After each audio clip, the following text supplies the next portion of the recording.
이렇게 예배 가운데 오늘 이제 에베소서 말씀을 또 읽고 있는데, 자, 에베소서는 교회론을 주제로 한다 하는 것을 말씀을 드렸어요. 신약 성경 가운데 교회론이 가장 강하게 나타나는 서신이 이제 에베소서이고, 그리고 하나님의 구원의 경륜이 가장 빛나는 서신 가운데 하나가 또한 에베소서예요. 그런 이제 편지를 저와 여러분들이 읽고 있습니다. 1장은 이제 어떤 이야기를 드렸냐면 하나님의 구원의 경륜에 관한 이야기를 드렸어요. 자꾸 반복되는 것처럼 보이지만 우리가 잊지 않도록 하기 위해서 성부 하나님의 선택하시는 은혜와 예수 그리스도의 구속하시는 은혜, 그리고 성령님의 인치심과 보증하시는 그 삼위 하나님의 역사가 우리를 구원하셨을 뿐 아니라 구원의 목적은, 그렇게 하시는 이유는 하나님의 은혜와 영광을 찬송하게 하려는 것이다 이거예요. 구원의 잘 들으셔야 돼요. 구원의 원인은 하나님의 은혜입니다. 그걸 신적 작정이라고 해요. 성부, 성자, 성령께서 정확히 말하면 성부와 성자가 성령 안에서 맺은 언약을 근거로 해서 구원받습니다. 구원의 은혜죠. 구원의 진료적인 것, 실질적인 그 내용은 예수 그리스도이시고요. 우리의 수단은 믿음으로 구원받는 것이고, 에베소 1장 말씀처럼 구원하신 목적은 하나님 은혜의 영광을 뭐하는 것? 찬양하는 거예요. 왜 하나님께서 여러분을 구원하셨는가? 간단합니다. 하나님의 은혜의 영광을 찬송하게 하라 하십니다. 구원의 목적입니다. 자, 이제 2장으로 넘어가면 1절부터 13절까지 그런 구원을 우리가 은혜로 받았는데, 실질적으로 예수 그리스도 함께 죽고 함께 살아서 그리스도 예수와 함께 하늘에 올려지게 되었다, 이런 이야기를 드렸어요. 그리고 14절부터 18절까지 지난번 배운 내용에는 그 그리스도께서 중간에 막힌 담을 다 하셔서 우리와 하나님 사이에 막힌 담도 허셨을 뿐만 아니라 유대인과 이방인, 즉 사람과 사람 사이에 있는 담도 험으로써 한 사람, 세 사람 교회를 이루어 그리스도 하나님께 나아가도록 하였다. 목적이 똑같아요. 1장의 목적을 잘 보세요. 삼위 하나님의 구원의 경륜, 구원의 목적이 뭐라고요? 은혜와 영광을 찬양하는 거예요. 2장도 마찬가지예요. 예수 그리스도로 말미암아 함께 죽고 함께 살고 함께 하늘에 올라갔다. 그리고 예수 그리스도로 말미암과 하나님과 나 사이에 담이 헐어졌고 이방인과 이방인 사이에 담이 헐어졌다. 목적은 뭐냐? 그렇게 한 사람이 되어서 아버지께 나아가는 것, 똑같은 거예요. 그리고 오늘은 그 다음 이야기입니다. 자, 그래서 이제 오늘 마지막 19절부터 22절까지는 그처럼 놀라운 구원, 화평을 얻은 인생이 우리가 어떤 신분과 전체성을 갖고 있는가, 두 가지입니다. 제가 먼저 눈으로 읽어 드릴게요. 여러분 보세요. 19절 맨 끝에, 그래서 우리는 결국 하나님의 뭐라고요? 권속이다. 이게 첫 번째고요. 두 번째는 21절 중간에 있어요. 연결하여 주 안에서 뭐가 됐다고요? 자, 우리가 새로운 은혜를 누리게 될 새로운 신분이 뭐냐? 하나님의 권속, 또 하나님의 성전이다. 요게 두 가지입니다. 이 두 가지를 생각해 보도록 하겠습니다. 뭘 강조가 있는지, 권속이라 말할 때는 뭐가 강조되는지, 성전이라 말할 때는 뭐가 강조되는지, 그래서 우리의 신분이 그렇게 정말 변화되고 그렇게 살아가고 있는지 잠깐 좀 생각해 볼 거예요. 자, 19절 한번 볼까요? 자, 시작이 그러므로라고 시작됐어요. 예수 그리스도의 구속의 은혜로 말미암아 하나님 안에서 다 우리가 막힌 담이 헐리고 다 하나의 사람이 되어서, 한 사람이 되어서, 자, 그러므로 이제부터 너희는, 자, 모두 아니고 모두 아니에요? 네. 자, 외인이었고 나그네였다는 거예요. 특별히 이런 표현을 썼다는 것은 에베소 교회의 성도들의 다수가 타국에서 온 외국인이었거나 나그네였다는 것을 성경이 이야기해주고 있습니다.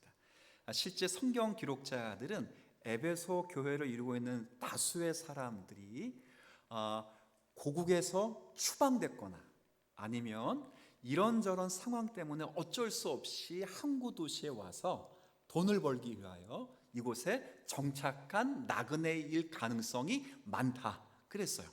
그런 사람들 대해서 더 이상 너희들은 외국인도 아니고 나그네도 아니라 하나님과 성도들과 동일한 하나님 나라의 뭐라고 그랬어요? 백성, 즉 시민이라고 했어요. 시민권자를 가진 사람 이렇게 말하는 거예요. 그러니까 쫓겨날 이유가 이제 없는 이제 그런 사람이 되었어요. 그렇게 됐고 그 다음이 중요해요. 그 다음 자 되었는데 목적은 시민에 있는 게 아니고 그래서 결국 하나님의 뭐가 되겠다고요? 권속이 되게. 시민을 되게 하는 게 1차적인 목적이었다면 궁극적인 목적은 권속이 되었다. 자, 누구의 권속입니까? 자, 하나님의 권속이에요. 권속이란 말이 뭐죠? 여러분들이 잘 쓰는 거. 우리가 남이가 이거 아니에요. 패밀리입니다. 가족입니다. 자, 우리가 하나님의 뭐가 됐다는 거예요, 지금? 가족입니다. 가족. 하나님과 가족이 되었다는 거예요. 근데 가족이 되었다는 말을 쓸 때는 성경이 강조하는 표현이 있습니다. 표현. 가족이라는 말을 쓸 때는 반드시 먼저 전제되는 것은 뭐가 강조되느냐? 가족은 뭐 위에서 이렇게 펼쳐가는 거예요? 뭐가 전제돼 서로? 사랑입니다. 자, 마태복음 20장 읽지는 않겠지만 20장에 보면 예수님께서 공생의 마지막 즈음에 예루살렘으로 이제 올라가셔요. 십자가를 지시기 위해서 이렇게 올라가시는데 그때 야고보와 요한의 어머니가 예수님께 찾아와서 부탁을 합니다. 일명청탁이에요. 당시에 예수님은 제자들에게 알려지기를 이제 곧 예루살렘에 올라가셔서 메시아 왕국을 이루시면 큰 나라를 이룰 것이고 이제 예수님을 따라다녔던 우리들은 그 나라의 한 자리씩을 다 차지하게 될 것이다. 뭐 장관들 하나씩 다 할 것이다. 이런 생각을 한 거예요. 그러자 예수님께 이제 야고보와 요한의 어머니가 찾아와 가지고 우리 아들들을 예수님이 이루시는 왕국의 가장 어느 자리에 좋은 자리에 앉혀달라는 거예요. 좋은 자리. 자, 그런데 그냥 한 말이 아닙니다. 여러분, 이 야고보와 요한의 어머니가 살로메거든요. 살로메. 예수님의 어머니 이름 뭐예요? 마리아. 이 두 분이 자매일 가능성이 굉장히 농후합니다. 자매. 그죠? 성경은 명확하게 나와 있지 않지만 마태복음과 마가복음을 이렇게 연구해 보면 이 살로메하고 마리아하고 자매일 가능성이 굉장히 커요. 칼빈은 그렇게 말했어요. 이 살로메하고 마리아가 자매일 가능성이 농후하다. 그렇게 따지면 야고보와 요한과 예수님은 사촌 관계일 확률이 굉장히 높다. 하지만 성경이 명확하게 그렇다고 말을 하지 않기 때문에 단정할 수는 없다. 가정을 해봐요. 가정. 단정할 수는 없으나 확률적으로 굉장히 높아요. 그러니까 다른 어머니도 아니고 누구 어머니가 왔다는 거예요? 야고보와 요한의 어머니가 왔다는 것은 예수님과 지금 뭐야? 예수님의 혈육으로 보면 뭡니까 지금? 살로메가 이모의 이모. 이모가 와서 예수님께 말하는 거예요. 뭐라고 말했다? 따라해 주세요. 우리가 많이 하는 말이, 우리 많이 하는 말, 따라해 주셔야 돼요. 우리가 남이가 이 말을 많이 하는 거예요. 우리가 남이가 교회 공동체가 왜 무너지죠? 시작. 우리가 그것 때문에 무너지는 거예요. 우리가 남이가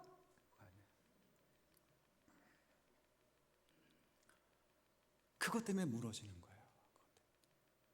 그러자 예수님께서 우리가 남이가 하신 그 어머니와 그 아들들을 보고 제자들을 전체 보면서 두 가지를 말씀하십니다. 하나는 맞다. 내가 죽음으로 인하여 메시아 왕국을 이룰 텐데 반드시 기억할 것은 그 왕국은 이것도 한번 따라해 볼까요? 고난을 전제로 한다. 시작. 왕국, 하나님의 나라는 뭘 전제로 한다고요? 고난을 전제로 합니다. 예수님 먼저 왕국을 세우시기 전에 뭐부터 하셨어요? 십자가에 죽으셨어요. 여러분의 가정이, 교회가, 여러분의 삶이 온전히 서려면 뭐가 먼저 있어야 돼요? 무릎 꿇는 게 먼저 있어야 됩니다. 자기 부인이 먼저 있어야 되고 자기 희생이 먼저 있어야 됩니다. 그러면서 말합니다. 네가, 야고보, 요한 포함한 거지, 너희들이 내가 마실 잔에 참여할 수 있을 것 같으냐? 무슨 말이에요? 참여할 수 없다는 거예요. 그런데 참여하게 될 것이다, 그렇게 말씀하셔요. 반드시 뭐가 따라와야 된다고요?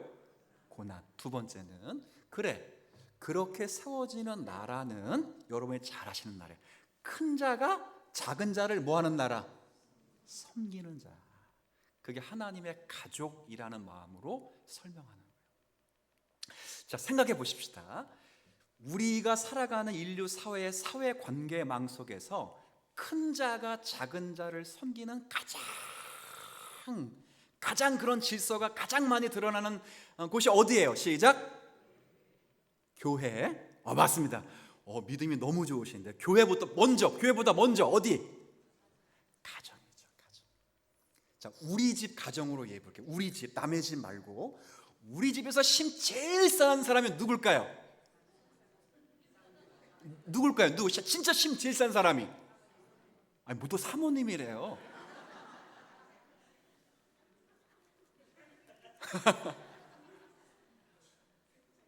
제가 더 많이 벌어요.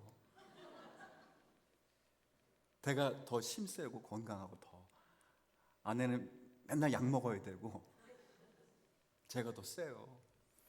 그럼 힘이 제일 없는 사람은 누구예요 지금? 자녀예요. 자녀들. 근데 보세요, 희찬이? 근데 누가 리모컨 갖고 있습니까? 제일 힘은 침 없는 거 갖고 있어요.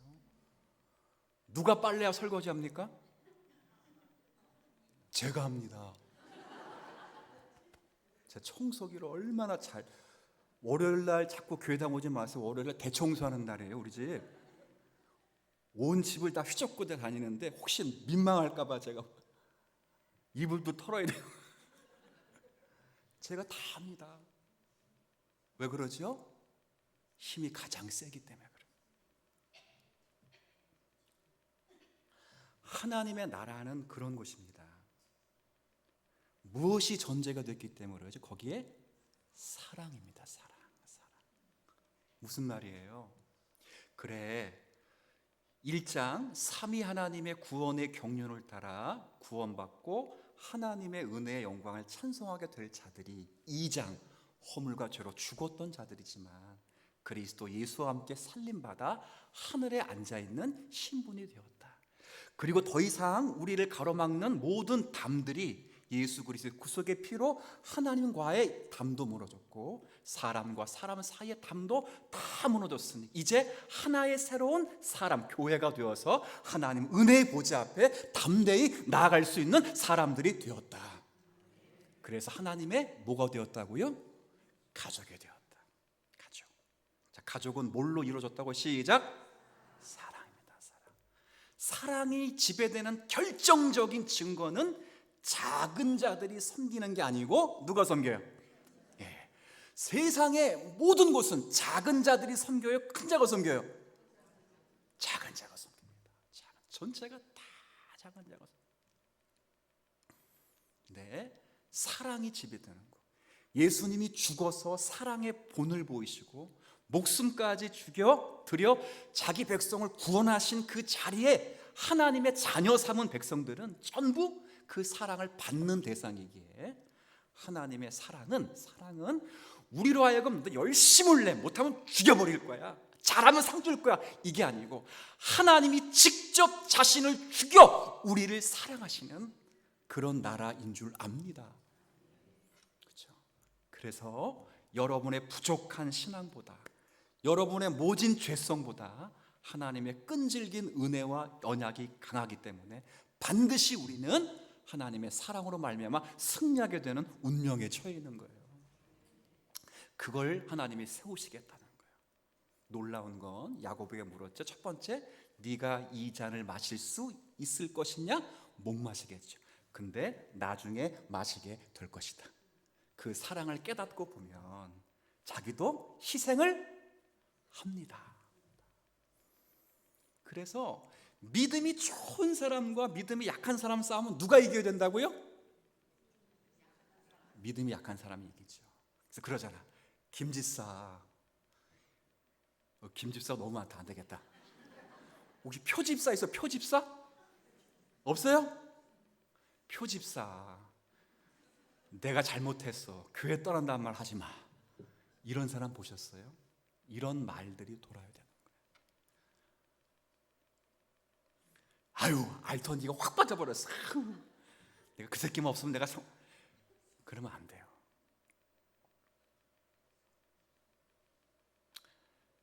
이게 인간이 만들 수 있는 게 아니고 하나님이 만들어주신 질서입니다. 자꾸 이게 어거지로 생각이 안 나면 가족을 생각해. 가족. 또 집에 가가지고 또 애들 빨래 시키거나 뭐 그러진 않을 거잖아요. 다 아이가 너무 일찍 쳐들어서 만약에 시찬이가 아버지 내년에 먹을 양식이 좀 남아 있습니까? 진작에 물으면 제가 뭐라 그럴까요? 이 자식이 날 시험하는 거야. 아니지. 제가 뭐라 그랬어요? 걱정하지 마. 너는 마음껏 먹고 마음껏 싸. 그리고 열심히 공부하고 하고 싶은 건 다 해. 아빠가 물려줄게. 이러지 않겠어요? 뭐 안 그럴 것처럼 저 그렇게 할 것 같아요. 여러분 다 그러잖아요. 그렇게 키워오셨잖아.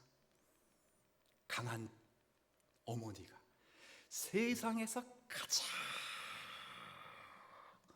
훌륭한 하나님의 사역자를 칼빈은 뭐라고 불렀냐면, 따라해 볼게요. 세상에서 가장 훌륭한 사역자를 칼빈이 뭐라 불렀냐? 따라 하셔야 돼. 어머니.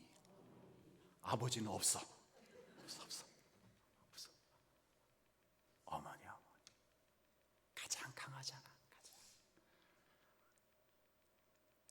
좀 모르겠는데 아내가 얘기해 줬는데 세상에서 아름다운 언어가 수십 가지가 있대요. 그 중에 첫 번째가 사랑이고요. 두 번째가 어머니입니다. 아버지는 어디 있을까요? 윤영일 집사님 뭐라고요? 아버지 없어. 맞아, 없어. 아름다운 단어에서 빠졌어. 아니 어느 놈들이 만들어 놓은 건지 모르겠는데 없어 아버지. 아버지는 없어. 아이들에게 물어보고 있어요. 세상에서 가장 아름다운 단어가 뭐라는지. 엄마입니다. 제가 그렇게 잘해주고는 애들에게 어떻게 잘해줘요? 근데 제가 애들을 왔어 시찬아? 그럼 시찬이 뭐라 하잖아요? 엄마는 어디 있어? 아니 내가 맞이했는데. 그 비밀번호 탁탁 누르고 딱 우리가 뚜두둑 하고 열잖아. 뭐, 엄마야? 이렇게 물어봐요. 하나님이 그렇게 모성애를 통해서 가장 훌륭한 사역자로 빚어내시는 거예요. 그래서 엄마는, 남편은, 아버지는 힘들다 이렇게 말해도 절대 엄마는 힘들다 말 안 해요. 맞지요? 아니 뭐 여성들이 맞다 그러면 안 되고 남성들에게 물어봐야 돼요. 맞아요, 틀려요?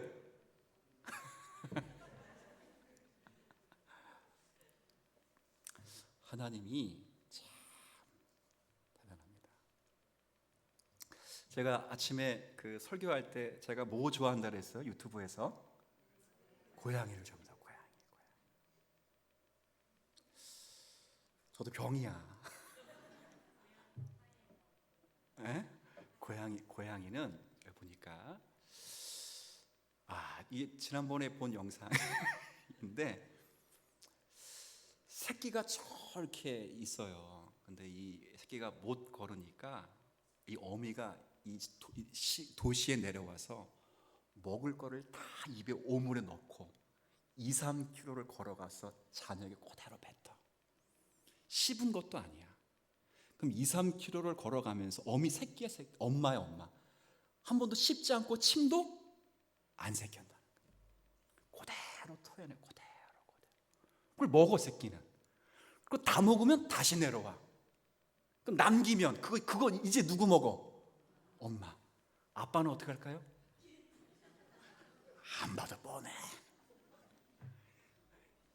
이미 일 저지르고 도망가 버렸어.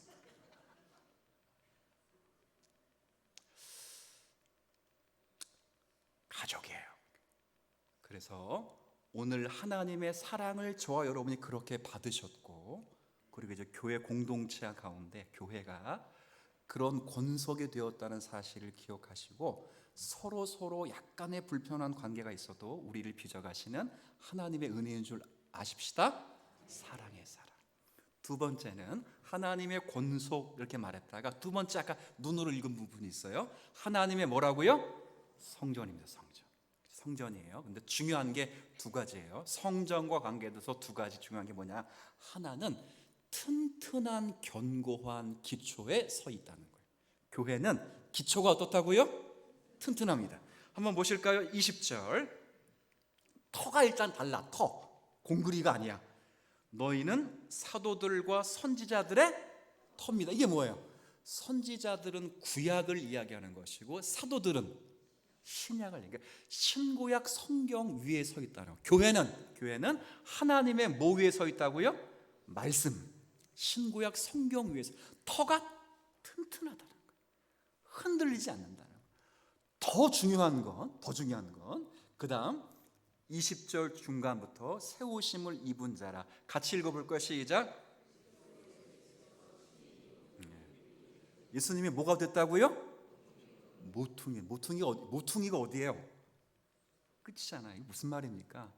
건물과 벽을 연결해 주는 결정적인 역할을 해요. 그럼 잘 생각해 보세요. 터는 하나님의 말씀이고, 그 외에 있는 신앙의 모든 성도들을 지금 누가 지금 다 잡아주고 있는 거예요. 지금 모퉁이 돌이 예수님께 잡아주는 거예요. 자, 그 말은 성전은 견고하다, 안 견고하다? 뭐 때문에 견고합니까? 시작. 터와 모퉁이 돌 때문이에요. 이해되시겠어요? 견고한 게 훌륭한 목사님이 계시거나 훌륭한 성도님이 계시거나 여러분들의 지성과 여러분의 경건이 훌륭했기 때문이 아니라 이 교회의 머리이신 예수 그리스도가 교회의 주인이 되시기 때문에 교회는 견고한 거예요. 그렇죠? 교회가 계속 견고해지려면 주인이 누구시면 되겠어요? 예수님이시면 돼요. 목사가 잘 실수하는 게 뭡니까? 하다 보면 교회가 내 거 같아. 내 거 아닌 내 거 같은 막 그래. 그럼 경계선이 와요. 경계선. 그때마다 정신을 번쩍 차리고 이 교회는 주님의 것이다. 그렇죠? 장로님들은 이제 그런 경우가 거의 없겠어요. 이 교회가 내 것도 아니고 얘 것도 아닌 막 그런 것 같은 게 있어. 그럴 때 그럼에도 이 교회의 주인은 예수 그리스도시다. 충성을 다하는 거죠. 그렇지 않아요? 나를 충성되이 여겨 직분을 맡기심은. 간단해요. 훌륭했기 때문에 맡긴 게 아니고 하나님이 나를 신실하게 대우해 주셔서 하나님이 직분을 맡겨주셨다는 거예요. 그러니 교회는 따라하십시다. 견고하다. 터가 확실해요. 다른 터 위에 세워납니다. 신구약 하나님 말씀에 근거한 교회가 되어야 되고, 교회를 잡아주고 교회의 그 터 위에 교회의 모든 것이 되는 것은 예수 그리스도 안에서 되어야 되는 거예요. 견고해요. 두 번째 특징. 자, 22절. 자, 한번 읽어 주시겠어요? 시작. 너희도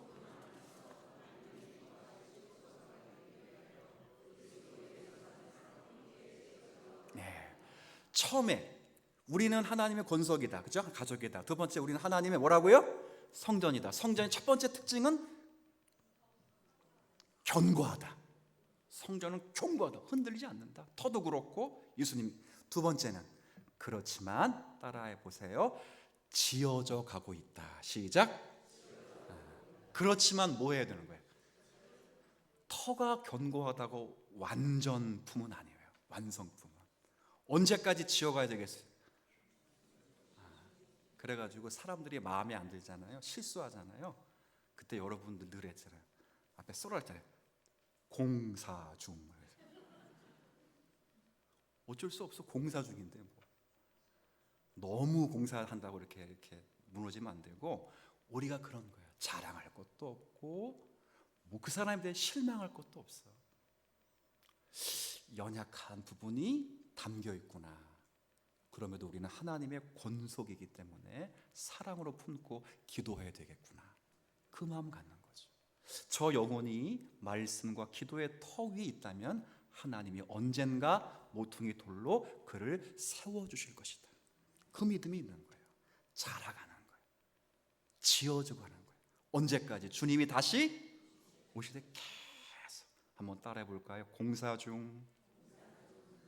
자, 아내가 마음에 안 들어. 무슨 중? 남편이 마음에 더럽게 안 들어. 무슨 중? 세상에서 제일 무서운 애들이 뭐라고요? 중입니다.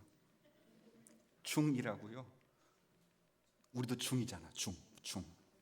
계속 공사 중이라니까. 네, 웃으라고 한 얘기입니다. 죄송합니다. 눈이 많이 이렇게 감기신 분들이 계셔서 한 건데 죄송합니다. 제가 농담을 해도 사람들이 다 진담으로 받아들여가지고 제가 좀 살아가기가 좀 힘듭니다. 어떻게 하면 좋을까 아마 그런 분 있는데 생긴 대로 살아야 될 것 같습니다. 그러는 거예요. 그런데 어떻게 지어지는가? 21절 제가 읽을게요. 그리스도 안에서 건물마다 서로 연결하여. 그렇죠? 자, 보세요. 앞에 보세요. 서로 뭐 한다고요? 자, 제 벽돌이 다이아몬드, 안종성 벽돌이 다이아몬드 벽돌이라고 해보세요. 근데 벽돌 하나 갖고 건물이라 말하기 쉬워요, 어려워요? 어렵죠. 건물은 벽돌과 벽돌이 연결될 때 건물이 되는 거예요. 아무리 그 벽돌 한 장이 비싸도 전체가 다 금이야, 금. 그래 벽돌 한 장이 뭐 5억, 10억 해. 근데 그거 하나 갖고 어떻게 거기다 잠을 잘 거요? 연결돼. 철을 단련시키듯이 여러분과 여러분들이 조금 불편한 동행일지라도 그렇게 할 때 그 사람을 통해서 나도 성화되고 그분도 성화되게 하시는 은혜가 있어요. 누가 역사하셔야 되는가? 22절에 성령님께서 주체가 되셔야 되고 그리스도 예수 안에 있어야 되고 말씀의 터 위에 있을 때 하나님이 그렇게 역사하십니다.